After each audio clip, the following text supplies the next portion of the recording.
Summarize All right. into the 20 minutes. Okay. Good evening, fellow Rotarians. Good evening to you. My name is Banda Shaka. I am from Kawale, a small town with global ambitions. Yes, I'm a Mnyarwanda from Kawale. Yeah. Uraho, Ndaoneza. amahoro yawe. Neza cyane. Yes. Yeah, I'm from the Rotary Club of Arkwright City. For those of you that don't know Arkwright City, it's one of the most organized places in Uganda. It is a model community, and from there arises a premium club called the Rotary Club of Arkwright City. The most organized.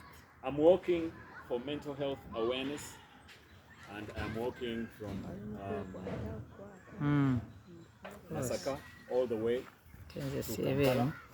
And the idea is to address Rotarians and Rotaractors along the Masaka corridor about mental health problems that we have not only in Uganda but in Africa at large.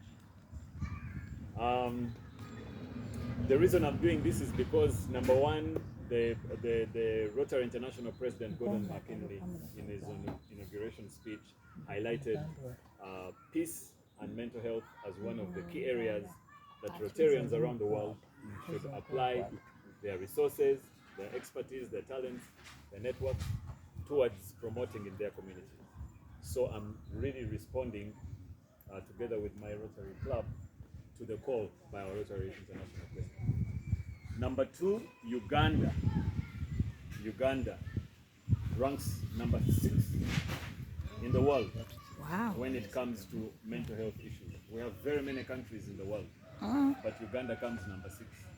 I wonder why. For a country which has matoke Lazima. and has good weather and has happy people, I really don't know. But we are number 6. And they say conflicting reports go between 3 people. Is that a compliment or? I think it's not good. It's the problem. I'm highlighting the problem. The reports go from between 3 to 6 people out of 10. Out of 10 Ugandans, 3 to 6 people have mental health issues. And the biggest mental health issues that we are facing are anxiety and depression. Okay? So these are the ones that we are trying to tackle.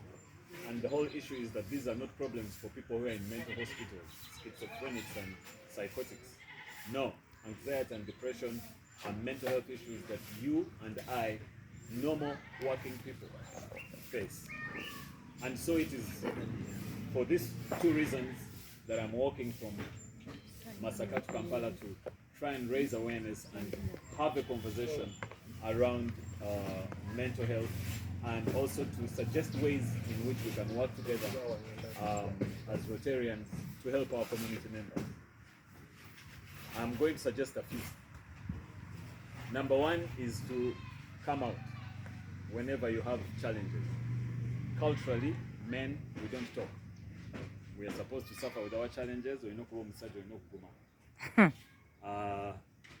Women, you have to toughen, make things happen. So there's a culture of not talking. At least anyway, women talk more than the men. But for the men, you have to really do it. So we have that cultural challenge that we need to rise above, and perhaps in Rotary also have conversations around the issue of coming out. It's very important, because when you come out is when, number 1, you inspire those that are facing the problem and are quiet about it, and also you then are given an opportunity to be treated or counseled. So coming out is very important. Number 2 is physical exercise. We live sedentary lifestyles. We sit in offices, we wake up in the morning, go to office, sit, come from office in our car, go maybe to the bar, have a drink, you are seated. From the bar, you go home, you eat dinner, you sit, watch TV, then you go to bed. And you are in this cycle through and through and through and through. And our bodies We are animals of habit. So what you are used to doing every day is what your body wants you to do every day. That's why people don't exercise, because they are not used. It is not a habit. The habit is sitting. So that's why we find more comfort when we sit. So we are creatures of habit. So the idea, with fellow Rotarians, is that we should inculcate in ourselves a habit of activity, so that our bodies can get a new memo, as it were, that they are supposed to be moving. You do not have to get a gym membership. I am extremely fit and I belong to no gym. It is simple. Start where you are. Start by walking. If you are in Lukaya, don't drive to office. Lukaya is a small town. Stop driving to office. Go to office, walk to office, walk home. Another thing that we can do for our bodies, apart from physical exercise, is fasting. All the major religions in the world promote fasting. Muhammad, Moses, Jesus, all of them promoted fasting, and it's for a reason. Because it's very, very good for our bodies and very, very good for our mind. When you fast, you get mental clarity. When you fast, your anxiety levels and your depression levels reduce or are eliminated. Fasting does not mean going 7 days without eating. Fasting has different ways of fasting. You can do what they call intermittent fasting, where in 24 hours you have a small window in which you eat. So you can say in 24 hours I will eat only in 6 hours. So I can start eating my lunch at 2 p.m. and eat my dinner at 6 and nothing more after that. I eat again at 2 the next day. So once again, our bodies are always asking for food, because ever since we were young, our parents encouraged us to eat 3 times a day. When we were in school, there was breakfast bell, lunchtime bell, supper bell. So once again, we are creatures of habit, and we have carried those habits into our later years. And the way the body is designed, it is designed to fast and feast. Fast and feast. Fast and feast. Not feast, feast, feast, feast, feast. So when we eat too much and we gain weight, our chances of becoming anxious, our chances of becoming depressed go higher. Not to mention the chances of disease that come from being overweight. Yeah, we have a problem of cancer. We've just finished the cancer run. Cancer is very, very expensive to treat. But the best treatment you can give yourself before, even after you've got the cancer, but especially before, is to fast. Why? Because cancer cells feed on glucose. They feed on no other thing but glucose. So when you starve them, they die. And yet our normal body cells can feed on other sources of fuel called ketones, which they get from breaking down fats. So your brain and your body can survive without glucose. You just change the fats into ketones and keep on surviving. But cancer cells survive only on glucose. So when you are here normal, having cancer cells running in your body, the best way you can get rid of them is by fasting, starving them of glucose so that they can die. That is very important. What else? Another thing that I wanted to bring to your awareness that is rarely talked about is the idea of mindfulness. I don't know how many of you have heard of meditation. Meditation is so simple. It's basically about relaxation. It's about relaxation and allowing your body to reset itself. Actually, they say that sleeping, the reason why we sleep and we wake up when we are fresh, is because sleeping is a form of meditation. But it is unconscious meditation.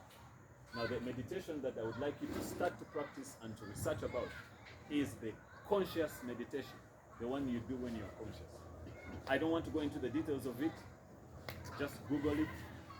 It has tremendous benefits for the mind, for anxiety, for creating willpower. All these things that I'm telling you, I do them. I work out every day.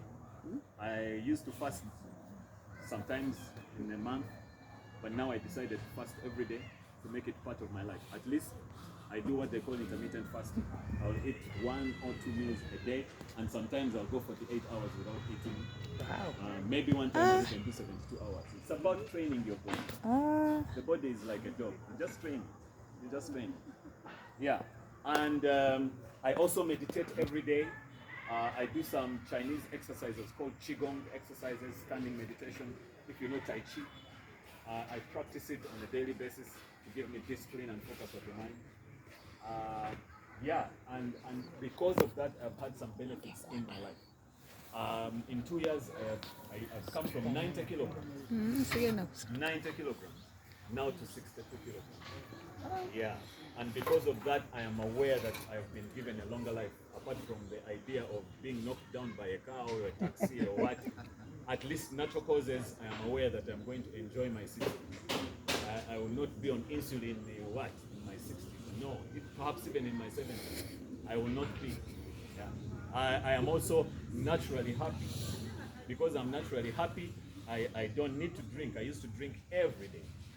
Every single day. I used to drink at least a quarter of drink. That one was a massive. People knew me for that. I also used to smoke weed. At the age of 39, because of challenges in my life, I started to smoke weed, and it was very good for me. It used to give me euphoria for about 5 years. All the anxiety that I was suffering in my life, the weed brought it down. And after 5 years, because of the capacity, the inner capacity I have built, mental capacity that I've built from Qigong, from fasting, from walking, from exercising, from meditation, all that, I was able to walk away from the alcohol, able to walk away from the weed.